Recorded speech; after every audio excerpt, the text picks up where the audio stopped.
Hey, I'm Dave, and you're listening to another episode of Dying to Listen podcast, special edition, Business. Today, we have Adam from Galacdisc. Again, I apologize because I always feel like I mispronounce that. But we're going to talk some business side of things. You may have seen him on a Dying to Listen podcast before where we briefly touched on it. But it has been a while, so his thoughts and other things may have changed over the course of time. So, Adam, thank you for joining us. Absolutely, man. It's a pleasure always to see you, talk with you, and be here. Fantastic. So, if people that haven't listened to the podcast, can you tell us a little bit about yourself and how you got started in disc dyeing? Well, it's been a minute now, but I have been dyeing discs for 3.5, 4 years. Going back, got serious about it, I guess 2.5 years ago. Led to a lot of things. Got plugged in with my local retail shop. Ended up getting in business with a few guys there.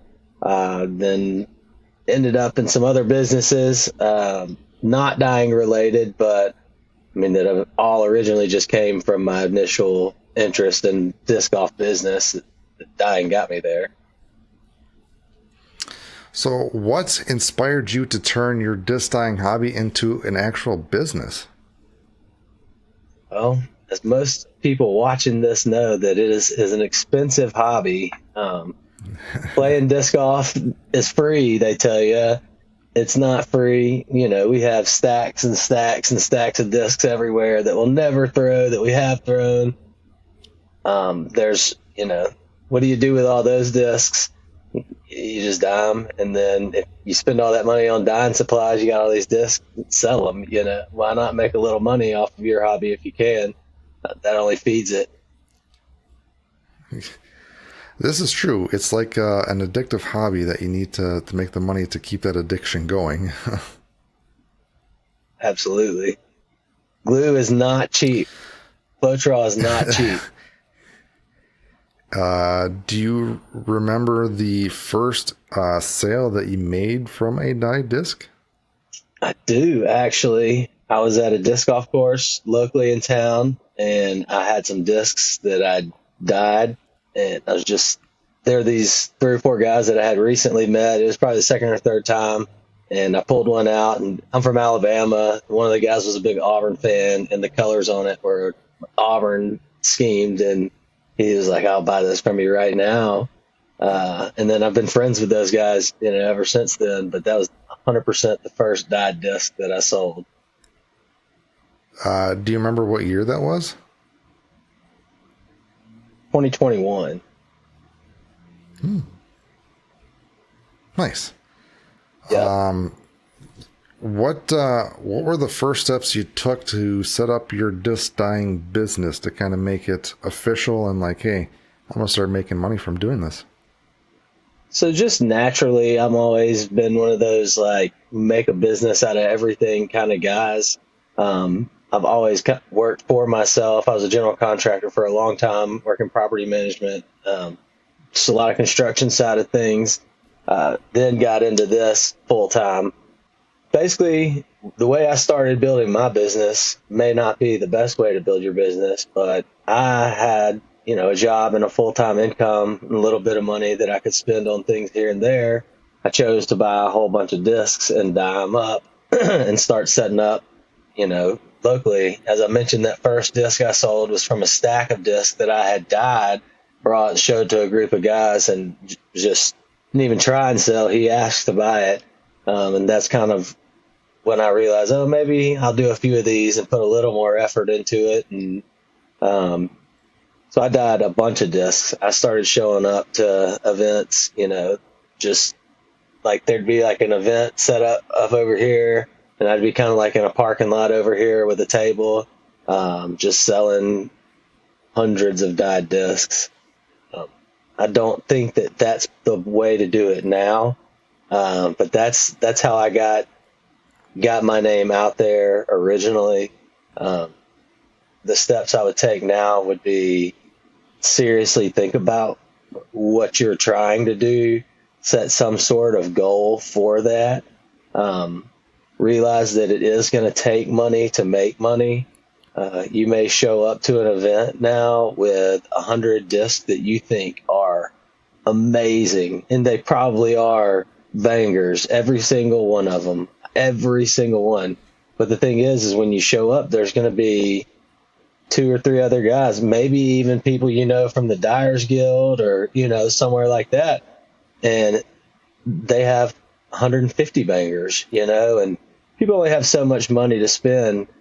So one thing that I've found a lot of success in is when I set up my die discs, I also set up a bin of used discs. I set up a bin of kind of throwaway discs, the discs that I didn't think anybody will sell. What do I have in it? There it is.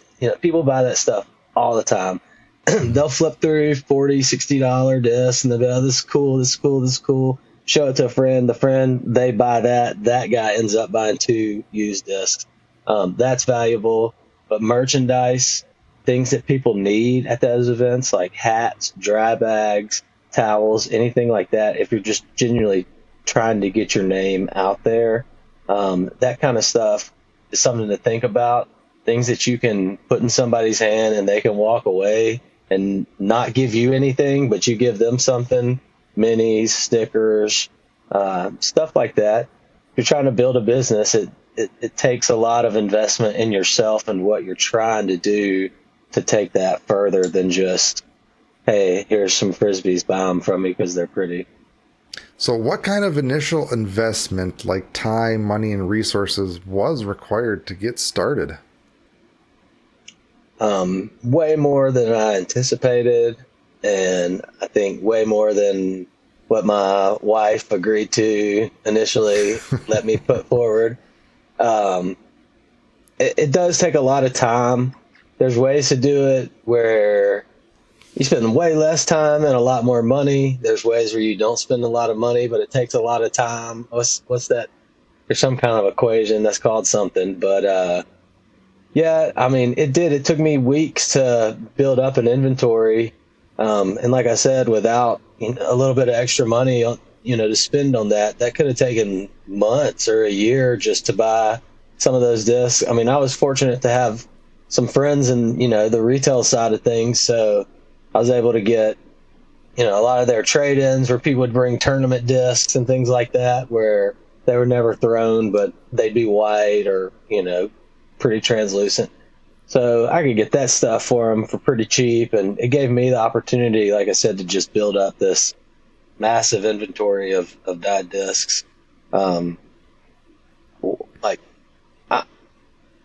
takes a long time to learn all the types of dyeing. I mean, there's hundreds of thousands of people dyeing discs, and there's not just like 5 methods that that people are doing. It's all kind of stuff. So I started out just kind of doing a little bit of everything, and I think I found success in that because of the timing of when I got into that side of disc golf business. It was good to have a lot of stuff. It was when the cell dyes first got started, so I was a part of like learning all that stuff, and then like still had some pretty cool glue beds, and then loved to do spin dyes. I also was pretty good at stencils. But now you don't see a lot of people with a lot of success doing that. I mean, that's, what I've alluded to in other comments, where you show up to an event and somebody else is already there doing something that you've got even better than the amazing way you've done it. So I'd hone in on a style, for sure. Try everything that you can, but that's where it gets expensive. Like I said, Floetrol, glue, you're talking about, I mean, just to do one dye, you got to buy, 20 or 30, or that's an exaggeration, but 5 to 10 dyes worth of base to do it. You got to buy $20 worth of it to make your, Floetrol to pour. You got to spend, I'd say like experimenting with each style is a $50 to $100 venture, all tools and stuff. if you buy a kit from you guys, it makes it a lot easier. Or from the Dyers Guild, a lot of that stuff, is already included, and you're not having to buy 150 droppers just to use 3. And you don't have to buy 50, plastic jars just to get, the 6 that you need. And that's really where things start to add up. That leaves it where you just have to buy some acetone and some glue, or your shaving cream if you just want to spend a few bucks even. But to really, be successful, I think that now you need to hone in on a design. When I think of dyers, it's nobody out there that's just like, oh, this guy's so good at this and that and this. It's like specific, this guy's really good at that. This guy's really good at that. So it's exciting to see new dyers get better at stuff. But if you're trying to be in business of dyeing, you're not going to sell a lot of stuff in public. Like, I don't know what your local scene's like, but you're not going to put it online and move it very quick if it's just, man. In an event, it's the same. You end up giving away as CTPs and stuff, and that just doesn't really help you. It's better to give away a chalk bag with your name on it than a crappy dye, or one that you're not proud enough to sell. It doesn't make sense why you'd give that away. But so for you specifically, what techniques have you found to be the most popular and or profitable?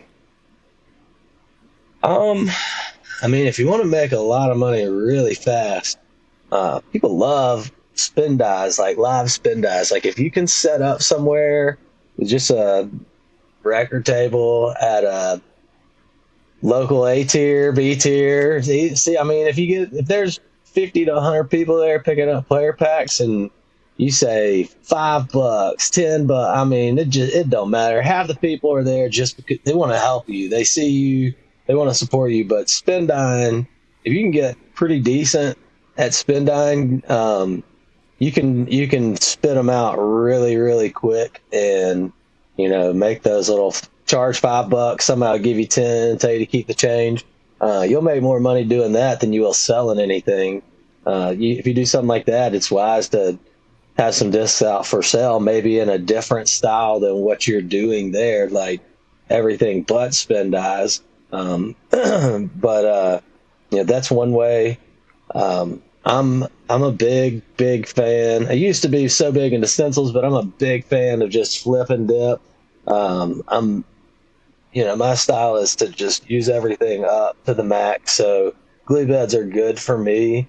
I can get so many styles and variation from one puddle of glue that starts out that deep, and just kind of do things over and over.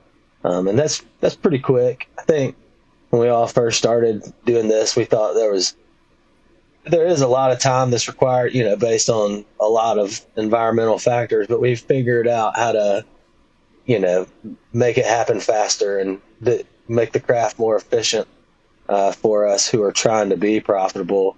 Dehydrators and heat lamps and seed mats, stuff like that. So I find for me the glue and spin dyes are probably the best bet.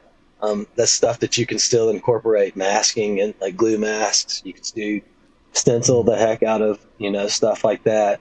I really have moved away from Floetrol just kind of altogether.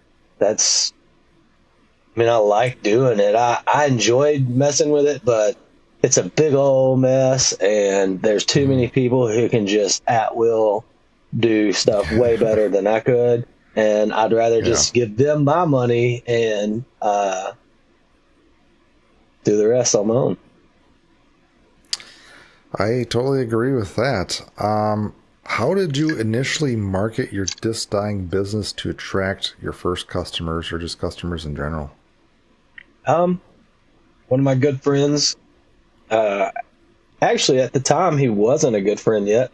I didn't really know him, but I walked into our disc golf shop because I'd played disc golf for, 10, 15 years before. I really even knew that there was like this massive community of disc golfers, and it wasn't as massive, before COVID, but um, we didn't have a shop until about that time, and I found out like just through searching what disc golf course review, there was like a shop on there that had opened in Birmingham, so I went in and I had actually shopped there a few times. I'd bought the initial first few batches of discs that I was dying from there. And after I'd sold that first disc to my buddy Travis, um, I brought some into a shop that they had opened one up like really, really close to my house. And I was showing this guy in there, some of the stuff I did. And, he was just like, whoa, these are cool. This is cool. And maybe this and maybe that. And we can talk to so and so. And one thing led to another, and I went to the other location and met this dude, and he was like, "Oh heck yeah, we'll do this and that for you." And they ended up putting it in the shop, and I ran like like the big metal hangers where discs just sit like that, going diagonally. I made the little things in the front that said, they had my logo on it, and I made one that was like, any disc bought. It was like any disc buy here, you can leave to be dyed for $15. Like limited. Just some kind of thing on there, and then did like a local giveaway with the shop, and ended up getting a pretty good amount of followers on like social media and stuff locally that way. And then after that, guess just kind of like the Instagram algorithm took over, and I just tried my best to pump out content and do what I could to, help myself and help everybody else trying to do the same thing, Yeah. I really, So I have a question specifically to the shops. Like, what kind of deal did you work out with them? Like, how much money did they take? How much did you get? And if you were to, knowing what you know now, what kind of deal would you recommend working out with a shop? Because I know a lot of people or dyers have that question. It's like, well, I don't know, and the shop doesn't know like what to charge or what percentage to take. And I'm curious your thoughts on that. I mean, I had a really, really good deal. The first deal that I had with the shop was basically I put everything in there at whatever price I wanted, and they just took 10%. So I basically, like my first 10 discs that I put in there, I paid full retail price for those. Then another like 10 more, paid full retail price for those. And when I showed up, I brought them, 15 discs or something like that. And I think that I priced all of them for between 35 and 40 bucks. So, I mean, I didn't make very much money off of those discs. But after that, they kind of hooked me up with the shop had like a team, like a disc golf team. And they started giving me like the team discount. So I'd come in there, and instead of buying like 4 discs and 3 discs and, whatever, I'd come through and buy all the white discs. And they were like, okay, we'll give you the employee discount, So they did that, and I started coming through and buying all the white discs and all the yellow discs. And eventually got to where I was able to get some accounts on my own and start ordering products, Yeah, I was going to say, when did you start getting the wholesale accounts from the disc manufacturers? So I got my first wholesale accounts really through well, so I ended up kind of like partnering with one of the guys who's owner of the shop. So through that, we have another business, and just use his accounts, for that. It's more of an online mobile, tournament hosting kind of thing. So a lot of the stuff that I initially ordered was just going through business with, a partner already with access. But after that and beyond, and now like my other business ventures have led me to some pretty good deals and accounts that I have with several other manufacturers, and I'm able to get some things, just kind of leverage based off of other services I'm able to offer. Nice. So I can't remember. Do you still dye and sell discs, or are you on to bigger and better things, as I would say? Man, I wish I could say that I've stopped, but no, I'm still dyeing discs. Nowadays, like the disc dyeing Galacdisc helps me a lot in more ways than just selling dyed discs. I mean, like as I mentioned earlier, like I got into some apparel kind of things and turned into more like a lifestyle kind of brand. And then I do have some other businesses, my Disc in the Dark business, where we do a lot of glow. But my local Galacdisc folks are just my team Galacdisc guys and gals. They're so supportive of me and just like what they do for me, not just like advertising my brand and shouting me out, but just a lot of these guys and girls have come and shown up at events and helped me set up my other businesses. They've helped me vend, my dyeing businesses. So I don't think I'll ever stop dyeing discs. I'm constantly doing stuff for local people. I've got stacks this big, sitting next to the silhouette waiting to cut stencils. But I have been doing my best to work through those, and I'm pretty much like I've got a few outlets that still send me, people just aren't selling discs like they were in 2021, 2022, or 2020 at that. So I still have some folks that'll send me 10 or 15 discs at a time, and no real expectations of like a timeline or style. They're just like, hey, just do something with these. And actually, those are the ones that when I open that box, if there's 10 in there, I'll take $3 store Frisbees, pour glue in, and I can churn those out like just in a few hours and have them boxed back up and sent out. Because I don't have to think about it. I don't have to put heart in it. I don't know the people that they're going to. That stuff's still real easy for me to do. So to say I'll stop dyeing discs, I wouldn't do that. But it's definitely not my main focus anymore. I really like more so like investing in new dyers and just kind of being one of the guys who like X who reached out to me when I was, new to the scene and just being like, you should meet this person, you should know this person, add this person, seeing people like not being afraid. Like there's a big difference in being like criticism is strange because you can be a critic and someone can appreciate it, and you can be a critic and someone cannot.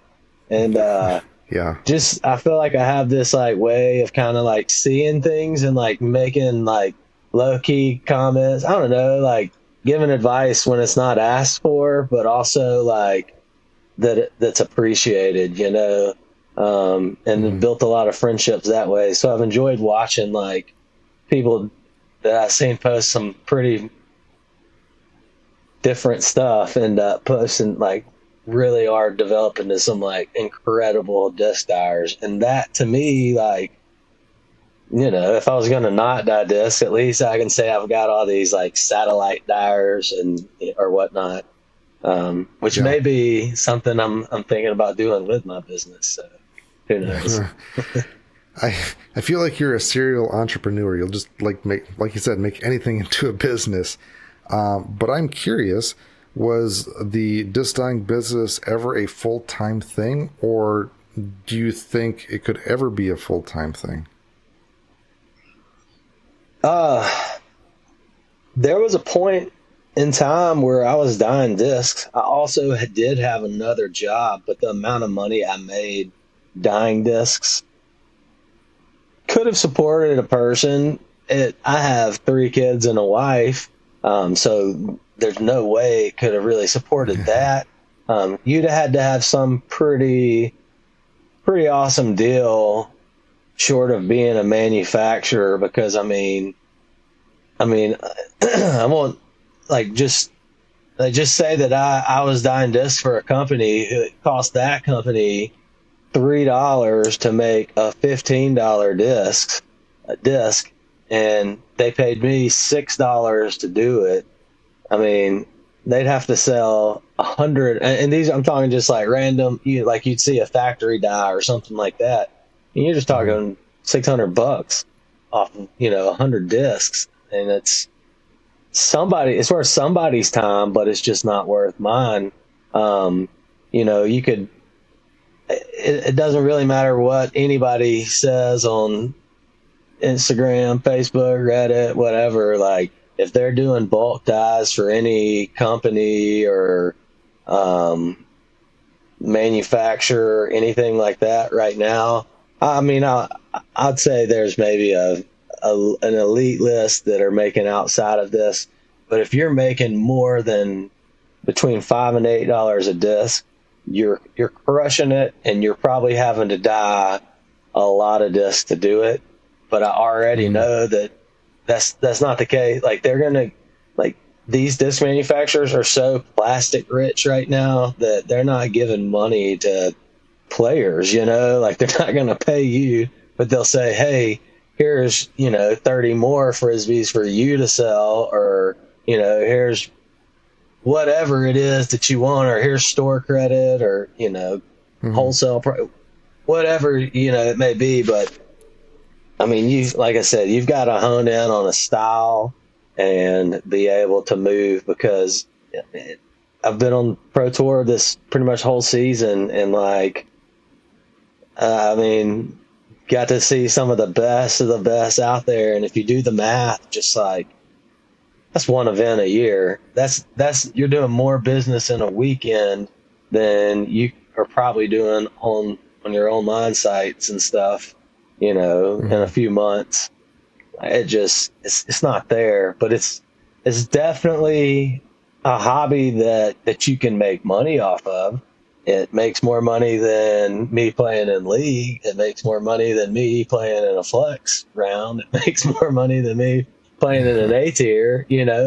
But um, I mean, I do not think that dyeing discs alone could support a full time family Mhm. at right now, is in the state of disc golf.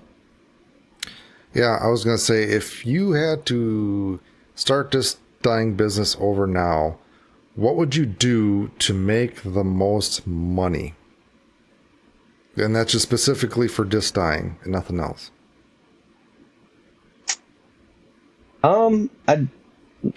I think that I would have either stuck to a style and pretty much just only done customs in that style. I had a lot of success with some things that I stuck around on for a little while, but then moved on from, just for no real reason. There's some styles I've gone to and done. Um, I would not I would not have gone as deep. Hmm. I wouldn't have got as invested as I was, as quick as I was. I would have kind of let it invest in itself more than me invest in it. Um, Hmm. I mean, just kind of just bit the bullet and realized, like, hey, if it was, you know, collecting rocks, like, I mean, shoot, I spend $40 on that tumbler and $60 on that tumbler, and like, I might try and sell some of the rocks, but I'm gonna keep them all. Um, it's just don't have my expectations as high as they were. Um, Hmm. that would be the main thing.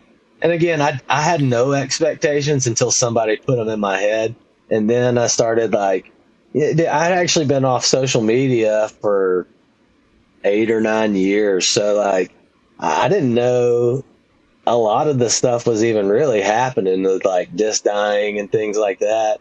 I'd found a dyed disc at a course before, and like, was just for real, like, they're doing some neat stuff with these discs now, and I could never find one at the store that really looked like that. And then I saw those Innova, the iDies or whatever they are, and I was like, I chalked it off to that. But then that's quickly learned about, a lot of people that locally had been doing it for a long time, and what I had gotten myself into, that kind of all of that at once just gave me this like, oh my gosh, I'm going to be the biggest disc dyer in the world. And, uh, So whatever what? that is. So if you really can't make a full time actually doing just disc dyeing, what other things could disc dyers do to supplement that income that is still related to disc dyeing?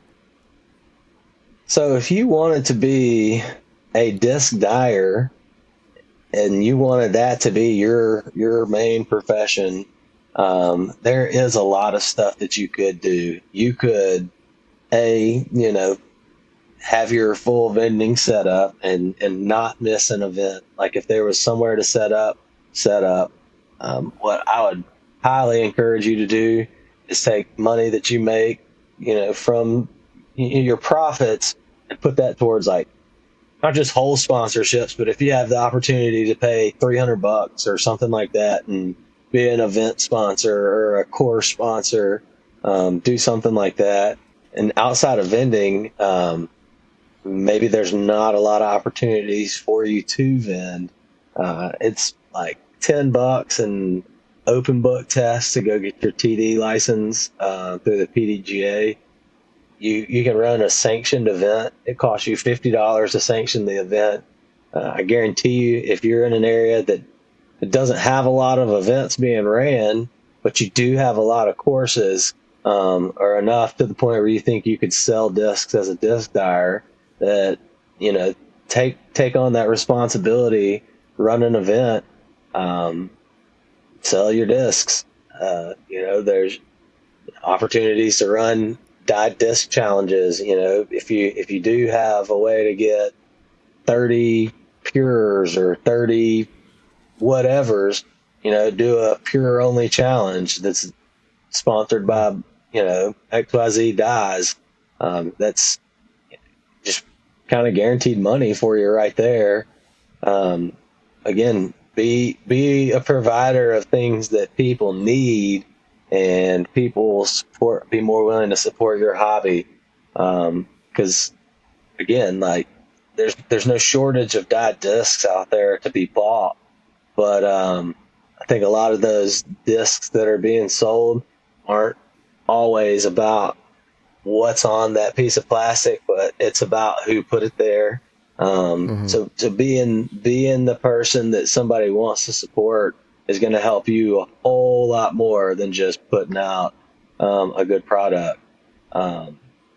Be a steward in your community. I mean, that's one thing I've learned, traveling the country, is that these disc golf communities that host these massive majors and huge events, like there's not drama. There's not a lot. I mean, there is, but there's clear leaders, like people that show up and do stuff, and it's like recognized. Like it's crazy in disc golf that there's like respect. People are like, oh, that guy is what do they call a thread in the fabric. We hear that term around here a lot, but be one of those people. Be relevant in the sport, and your discs will sell a lot better than you think, if that's the case. Yeah, that's a big thing that I try to tell people is your customers don't necessarily buy the art; they buy the person behind the art. They buy from someone that they can relate to and connect to. So yeah, definitely building those relationships, getting networking into your local community and your disc golf scene, and even on social media, just showing your face and telling your story of why you do what you do helps out greatly. So yeah. Do you think Van Gogh's paintings would be famous if he hadn't like cut his ear off or whatever it was? Like It's the stories Yeah, that make the art, you know? this is very true. And that can be one way for you to stand out from the sea of disc dyers is your story. Because Cut your I feel ear like off. there are a lot of disc dyers, and yeah, trying to figure out a way to stand out from everybody. Hey, it's Future Dave here, and if you're tuning in, you're probably serious about taking your disc dyeing hobby to the next level. Well, I got something just for you, the Disc Dyer's Business Builder. It is your all-in-one solution to kickstart or level up your business. With your own dedicated website to sell your creations, a streamlined commission management system, tools for vending at events with real-time inventory management, a full suite of print and digital marketing templates, and a personal business consultation with experts with over 17 years of experience. This is everything you need to succeed. Are you ready to make it happen? Sign up now to stay in the loop and start building your dream business. Head over to dyersguild.co/businessbuilder and let's get started. What were some of the biggest challenges you faced when you were doing your disc dyeing business? The biggest challenge I faced was that initial batch of discs that I dyed, where I was talking about a few hundred. Um, like my first year and a half of dyeing discs, I sold hundred. Like I think it was over 600 discs in 2022. I know that for Oh, wow. sure. But like, yeah, and like but the thing about that was I was doing a lot of the assembly line kind of stuff for a couple of different websites. So 400 of those were just like boom, boom, boom, boom, boom, boom. They weren't my discs, like Hmm. I didn't have to spend anything on. They left my possession and were gone. But I'd say another 100, of them were probably uh, discs that like I had dyed for like my mobile setup or whatever. And a lot of that stuff, people after I sold my first big batches to like the local scene, everybody bought what they wanted and all they wanted was customs. So I was having a hard time moving that last Hmm. like 100 from my initial like 300 just random dyes. And they started muting and the colors fading, stuff like that. So I was definitely faced with a challenge of what do I do with these thousands of dollars of discs that I've taken from white and now look like stone, or like they just don't, they're not pretty. But that just leads you to one challenge just teaches you a new skill, and that's one of my favorite things to do with the stencils is take some of those muted discs and do a stencil and then just put a different style over it or something like that, and then leave that muted dye underneath as the background. And there's a lot of Yeah. things that you can do, but that was one for sure. Um, Another one was how do I make time for all these customs if I'm trying to dye all these discs for these website, like, do I want to be Hmm. cool in my community or do I want to be cool in the world? Like, you just kind of got to figure out where your place is. And that goes back to those goals. Are you trying to sell a bunch of custom stencil dyes, or are you trying to just sell 600 dyes in a year? Um, if, if it were me, there's a lot of pressure taken on stencils and stuff like that people want. It's, to me, it's not. I don't feel like I'm going to mess it up or I can't do this. I know that I can do it. I'm very confident in my abilities. It's just time, man. Like, Yeah. what year was that? 2021. My 12-year-old was not 12, and my 7-year-old was not 7, and things were different. My time. Um, had different values in different places. So I don't have that time to do anymore. But if I was going to devote time to it, I did enjoy the stencils. There's a lot of therapy in that. And it is really cool to give something so personal to somebody, and them just, really appreciate it. So, Yeah. yeah. So your first part about selling a lot of discs to your local scene made me think of like market saturation, which I think is kind of what you've noticed. Where at first you sell a bunch of discs, but then it slows down because everybody has your discs. Yeah, I guess, have you noticed that? More or less, like they they bought what I put out that they wanted. Now they knew what I could do, and they wanted custom. They weren't going to spend the $35 for the one that was, under the shelf or on the wall at the shop, when they're, or waiting to give me $50 to put their PDGA number and their kid's face on it, or, something like that. Mm-hmm. So it opening myself up to doing custom stuff hurt me as far as like moving mass amounts of discs. Like I guess that's kind of where I was going. Is it changed me from taking an hour and being able to crank out or put 5 discs or 3 discs and 3 beds or whatever setup I've got going, to weeding half of a stencil. Like really cut down on production time. And like I said, I mean, if I can sell a disc that took me this many seconds to do versus a disc that took me 3 hours to do, and my profit, the difference is 15 more bucks. It doesn't make sense. But at the same time, it's like, but I enjoy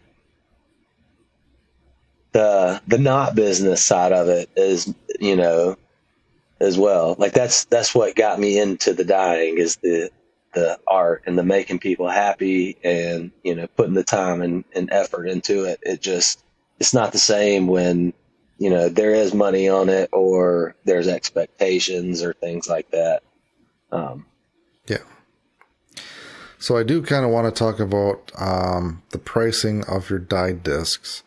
And the first question that I have is, did you price your like pre-made dyes differently than your custom dyes? And how did you even come up with your pricing for your discs? Like a lot of businesses really follow a lot of the same kind of margins. I looked at how everybody else was pricing. Looked at a couple of different um, online sites that were selling dyed discs, and basically tried to find it somewhere in the middle. Like I said, my initial ones, I paid, retail on pretty much everything for the first probably 100 for real. So, I mean, if you can double your, what you've got in it, then, or I mean, that doesn't include dye and glue and stuff like that. But I saw it as if I paid $16 or $17 for a disc, and I turned around and sold it for 35 bucks, and that bought me that disc back and another disc to dye. I kind of did it that way for a while. Then when I got into doing the custom stuff for people, if they wanted stencils and stuff, I really was more, I needed to get cash for that, because it did get into time. And that's really one reason I got out of doing stencils. You can't ask somebody for enough. I can't ask somebody for enough money to compensate for my time. So can't put a dollar amount on doing that stuff anymore. I'd rather do it because I want to. Mm-hmm. But for those, I was charging, between $50 and $80. I got into this thing for a while, back when disc sales were real hot. You just buy the newest thing, or find a way to get the new stuff before it dropped and dye it. So when it did drop, you could sell it immediately. That worked really well when people were buying new release discs. Like, they weren't going to be around forever. Mm-hmm. So, How long? Well, First, did you ever make a profit dyeing discs? And if so, how long did it take to actually become profitable? Yes, I did. For 2 years, I mean, until I stopped dyeing discs or like massive amounts, I was profitable doing it. And the fact that like I was able to make big orders and it got to where I could I could sell a dyed discs. I can sell dyed discs for $25 and still be making, if I buy the disc, the same thing as your disc off store buys the disc, and I make $11 more or $9 more per disc than they make off the same disc. Like that's profitable for sure. I don't have to sell, you know, I can sell as third of many discs as the disc off shop does and make, pretty good money doing that. But it took a long time. And also to say profitable, that doesn't mean lots of money. It just means that I wasn't operating at a loss, Yeah. Like I said, you do 100 discs at $6 a disc. And that's, if they're not your discs to begin with, somebody ships them to you and pays for the shipping back, then you made money doing it. And that's honestly like, if I was giving advice to a new disc dyer or a disc dyer that was looking to get into the disc dyeing business, like I would go that route. Like reach out to, who knows, reach out to a manufacturer. If you think you're that good, reach out. They might be interested, but just hashtag disc off shop or Google disc off shop in every city, state, town you can think of and hit them up. Tell them I'll do it for discs. I'll do it for that, like whatever it's worth for you. You may send somebody 10 dyed discs and they send you back 7 not dyed discs, but they may not even be dyeable discs. They just may be more valuable than what you sent them. There's all kinds of ways that money that you can be profitable. And yeah, I was, and to get to that, like I said, I started out with a pretty big investment. So I had to, at the formula that I followed, I had to sell half of that to really like get to where I was making money. But it took more than that because I was still buying discs. So I'd say, it was probably the middle of I'd been a year and a half into it before I was like, hey, the money that's paying for everything I'm doing is coming from stuff I've already done. So, it took about that long. I think you could do it way faster if you did it smarter, for sure. That like, don't start out with 300 dyed discs. I've seen like that work for maybe, I can really only think of one person I've seen on the entire pro tour that's had over 100 discs in their setup that was actually just freaking crushing it. But they also stuck to one style, and it's such a simple, like the simplest, absolute simple thing that you could do. And they crushed it, but you couldn't show up and do the same thing and compete. How has the disc dyeing market changed since you started? Because you kind of been in it a decent amount of time, but what have you seen like emerge in the disc dyeing industry, and what has changed? And yeah, there's definitely a lot more community now, which I think helps us as disc dyers. Earlier today, I was looking at, another dyer's stuff because in all these years and all the, styles I mess with, I've never really done much of the wood grain stuff. So I was like, I think I might start messing around. So if you follow me, I'll probably be posting wood grain here sooner than later. Nice. But, yeah, just the community. There were some YouTube channels and some like subgroups and stuff, a few years back. But things like the discdyering.com and then, ultimately leading to the Dyers Guild. I mean, like just this past year, I've seen so much um, just meshing of people, and I'll pull up these posts and see the comments and like people that I know commenting with people that I know, and I'm like, how do y'all know each other? And it's like, well, how do I know? But there is a lot of community. It's really really cool to me when I go to these events and like get to see these different dyers and stuff. Like I feel so silly, and I know the people that are there with me or even feel like are like, what?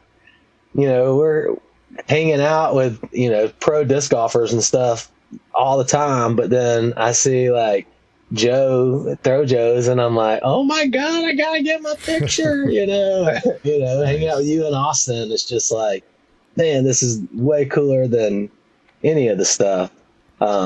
So having that is really neat as a disc dyer. Even if I Hmm. wasn't, doing it and making money, it's real neat to get to hang out around the Dyers Guild tent at the events and see all the people that come up to Austin and they're just like, "Hey, we follow Dyers Guild. We did a dye-a-thon," and people just get super pumped up to see that community, where they are. So that's one thing that's changed and that's good about dyeing or disc dyers. Something that's changed that was still are already changing is there's no shortage of it. There's no shortage of opinions on styles and how to do it, how to go about it. Um, I haven't seen a lot change as far as like methods. I've seen, I guess, two or two or three things that I'd never seen before this year in the past year, but more or less I've seen people going back to like old school stuff. I think when the big boom of people hopped into dyeing was when the cell pulling craze was big. So like for a lot of people, like cell dyes was all they knew. So see people going back into like using detergents and glues and um, stuff like that. It's neat to see that progression back, I guess. And that may be just due because everything's so expensive right now, and that's all people can afford to do. Um, but as I haven't seen interest in people dyeing discs get any or go lower, and I have not seen interest in dyed discs dropping off. I think that if it appears that way, it's just because there's so many more people doing it now. Um, but people are buying them, that's for sure. Yeah. So you've been following the Disc Golf Pro Tour as we have, and I want to get your perspective on vending. Like, you've seen a lot of people and a lot of setups. Like, what would you recommend for disc dyers to do to get the most bang for their buck vending at events? Like, what should they bring? What kind of setup? How many discs should they bring? Or any other tips and tricks you would have for people? Yeah, I mean, I think that it has a lot to do with where you plan on setting up. Um, the majority of the people who in the Dyers Guild community are probably going to have more access to or be around more C tiers and B tiers. So I guess the advice that I have would be more suited to them. Um, outside of that, if you're trying to set up at the Pro Tour, I mean, I think what Worlds is, without being a DGPT partner, I think to vend at Worlds is 20 grand this year. So What? yeah, dude, you know how many dyed discs you got to dye and sell? Like Wow, that's crazy. 20 grand. Yeah. Oh my gosh. 20 grand to vend at Worlds. So you can usually vend for like $40 at your Hmm. local A tier. Um, no, for real. It like, again, it's what's that goal that you set when you decided you wanted to go in business as a dyer? You want to sell a lot of discs and make a smaller margin per disc, or do you want to sell, your time? Do you want to do more custom work? If you want to sell discs in bulk and be a quantity over whatever the lower margin, higher quantity, um, have a pretty good selection. I wouldn't have more than 30 discs nowadays. Like if you can get some bins, have a few bins, make it, it's spend your time making your little setup look nice more so than overwhelming. Um, if you have 150 discs and you can't put them out there organized, and somebody say, do you have a resistor, and you've got to flip through every disc you've got to not find it, you're not doing yourself any favor. I used to think, oh yeah, that makes them flip through everything. They'll pick one up and that up, but no, all they do is make a handful of discs that they think they're going to get, and then end up just sticking them all back in and not getting any of them because they couldn't find the one they wanted. But I'm big on, and I think that the people that show up to these events where you've got 40 to 100 people shopping around, if you can set 15 discs like face up on a table, some of your just like best stuff, and then maybe have a bin with like 10 or 20 others in there, that's when you bring out that record table, like I said, and just have this chill environment. Like usually there's waters and stuff like that at tournaments, but have something else. You can go to the Dollar General and get a case of the Arizona green teas or something. Just hand stuff like that out to folks, and you've got the place to be. If your spot's the spot to be, like I said, they're going to support you. So many dyers or testaments that tell you that. Paul Monkey Grip, you've done interviews with. I think these days Paul sells more hats than he does discs, just because, if he's set up at an event, everybody's chilling with Paul, sitting under the tent with some cool tapestries around, and everybody's got on a Monkey Grip hat. And if you don't, then like you feel weird, so you buy a Monkey Grip hat, that just part of that. Be the person people want to support. He's definitely one of those guys. When you're getting ready to vend an event, does it always feel like you're forgetting something, right? Trust me, I've been there too many times, and there is nothing worse than setting up your booth and realizing you left a critical piece of gear at home. That's why I put together a super handy dandy checklist just for you. It's got everything you need to remember, from booth essentials to those little things that can make or break your day. And the best part, it's completely free. Just head over to dyersguild.co/event checklist right now and download the free PDF checklist. With this in hand, you'll be fully prepared and ready to rock your next vending event. Again, that's dyersguild.co/event checklist. So, go check it out and take the stress out of vending. Yeah. The other question I have is, what are your thoughts on selling branded merchandise that is related to your disc dyeing business that has like your logo and name? It's huge. I make more money doing that than selling dyed discs anymore. And like Galacdisc, I sell all kinds of stuff. Don't be afraid to reach out to some manufacturing agent if you've got an idea or interested in something, because it's not as hard as it sounds. And be prepared to spend a few $100. You're going to have to buy hundreds of something or 300 of something, but if it's things that people want, you're going to sell them and you're going to make a lot of money. Before I was Disc in the Dark, I had made some UV flashlights, like some branded UV flashlights. And dude, those things just crushed. Dry bags. Just if you're going to set up at a tournament and nobody's going to spend any money at your tent buying dyed discs, but there's going to be $5,000 spent. They're spending it on something, and you ask the disc off, you go set up with a disc off shop, and when they set up at an event, they may sell a quick wave of discs early in the morning to the people who are like, oh, I lost my this or I lost my that.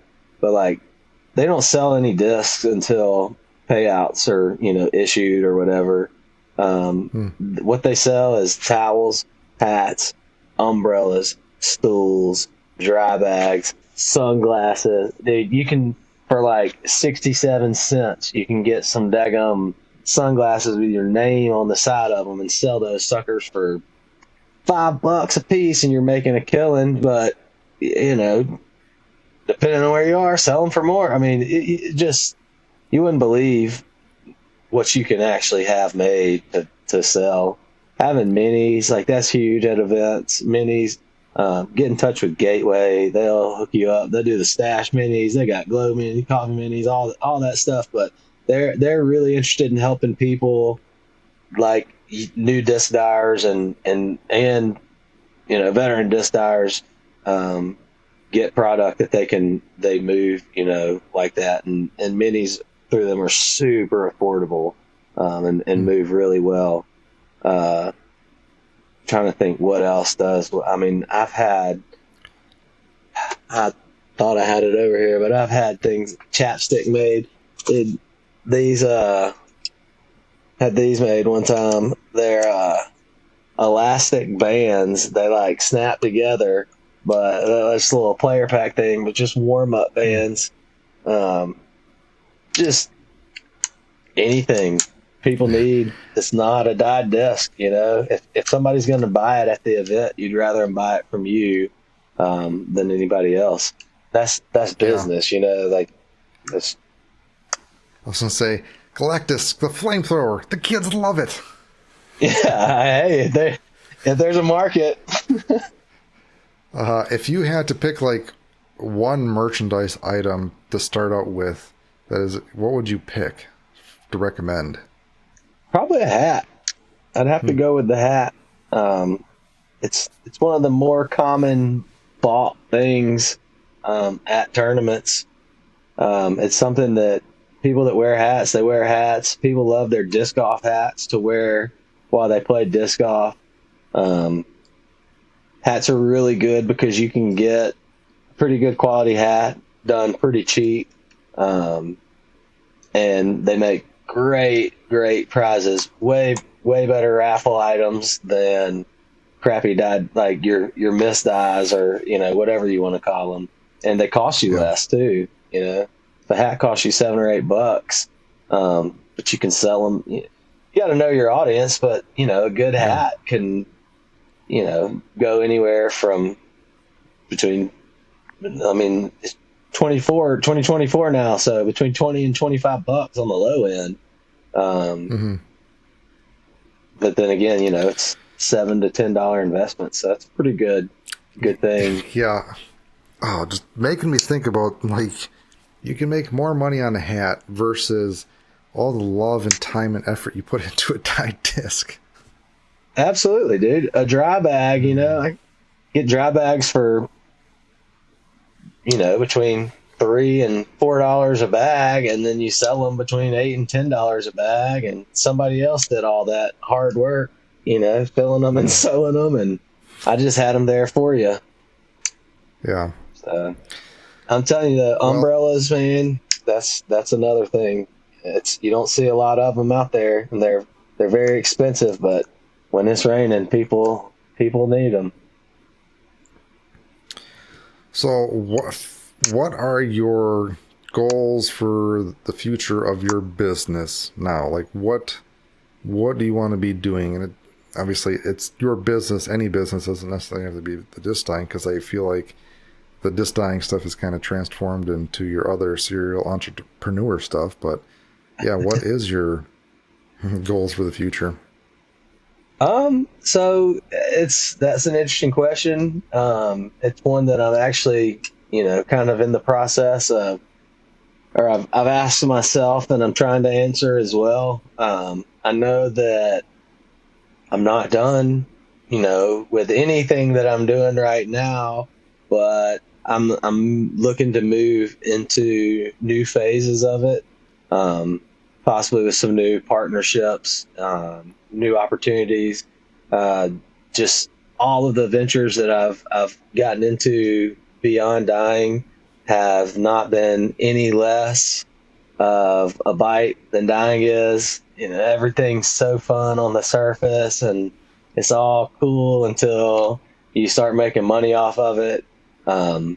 It takes a lot of my life And I've been fortunate that I'm doing this full time, that I've got to do this full time.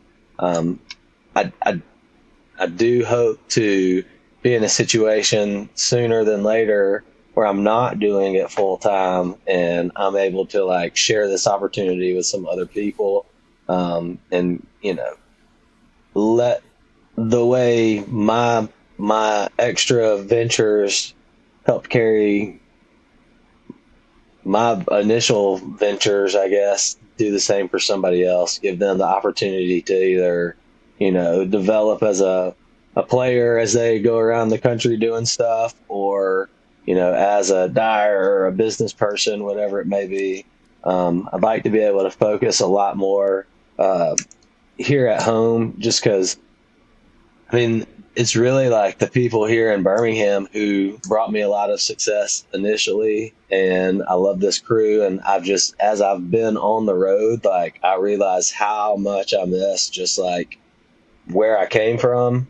I definitely like being on the road though. Like that's a lot of fun, but I'm just an old dude now. So I've taken on that role. I'm like, some of them call me the tour dad. Which is cool with me, I'd rather be that than, the too bad of an influence or anything.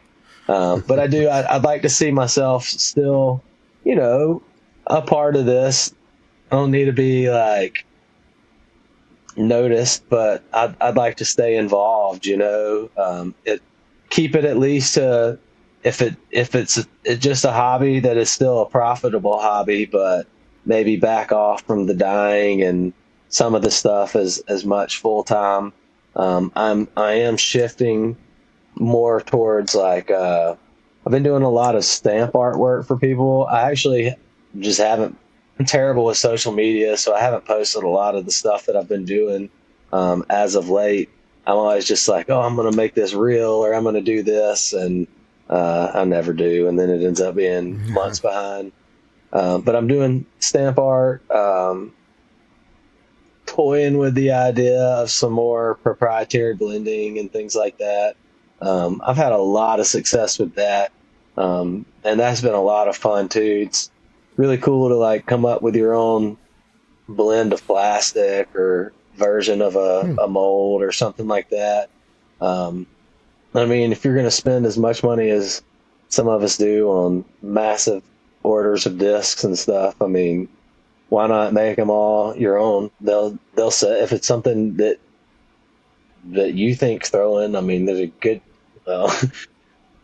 there's a fair chance that other people will too. But yeah, that's been my most favorite thing, is doing custom runs of discs and plastic. So I think moving forward with the Galacdisc, and just not to say too much about what I'm doing, but I may be going some different directions with Disc in the Dark as well. There may be more of like a separation, more of a togetherness. I'm not sure what's going to happen there. Again, there's just a lot of moving pieces, but I am going to try and be more central in all of my things, whatever it is. It's tough to be like, are you a disc dyer? Are you a disc maker? Do you do glow? Do you do, it's like, yes. So what is it to find that you do around here? Everything. I Okay. disc. Yes, I disc. Got a lot of like really cool international opportunities and stuff coming up. So I'd like to kind of get things here, like real settled and organized, and just, where things are doing as they should, nobody's stressed out, and then maybe see about taking it other places. Again, like I've just made some incredible contacts and some pretty cool networking. I've definitely learned a lot, as I always do talking with you, but is there any other final thoughts or anything else that you'd like to share with our audience about your disc dyeing business journey in general? Really, I just appreciate everybody. If you listen, in the first week or 2 years later, like it's people like you who giving people like me an opportunity to do this as not just a hobby, but as a business. And I encourage you, if you believe in yourself and you think that it's something that you can do, to do it. I'm sure that, the advice coming from the rest of the folks you interview on these same matters, like some of it may be very similar, some of it may conflict, but like we're all our own machines, and, believe in yourself. And if you do choose to take the route of being a disc golf dyer and do it as a business, do it like all the way, like once you sold your first disc, you're a professional disc dyer. You're an artist. So embrace that and live that life, and you'll find success. You'll at least be pretty happy. Yeah, it can be a lot of work running your own business, but don't let that overwhelm you or discourage you. And it takes time to do this as well. So don't give up. Be persistent, and you'll eventually get somewhere. For sure. So, Adam, where can people find you and the myriad of businesses that you run and do? Well, you can find me on Facebook and Instagram, Galacdisc Customs. And then I also want to plug Disc in the Dark. We are the leading provider of glow experience in pretty much the world at this point.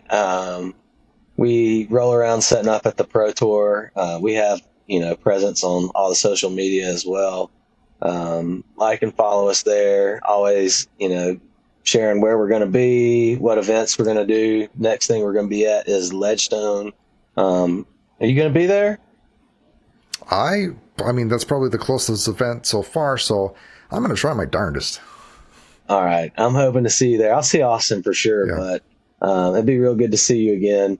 But yeah, man, just anywhere at galacdisc.com. I really need to do a little bit of work there on the website. I've been doing a lot of custom laser engraving and things like that, and I just got kind of swamped in that work. So I'm going to do a little overhaul of the website, but just keep your eyes on galacdisc.com, discinthedark.com, and you never know what's going to happen in the coming days. So. Yeah. Well, again, it was great chatting with you. Got a lot of insight and audience. I hope you learned something as well. But until next time, guys, find your line and craft your piece. Bye.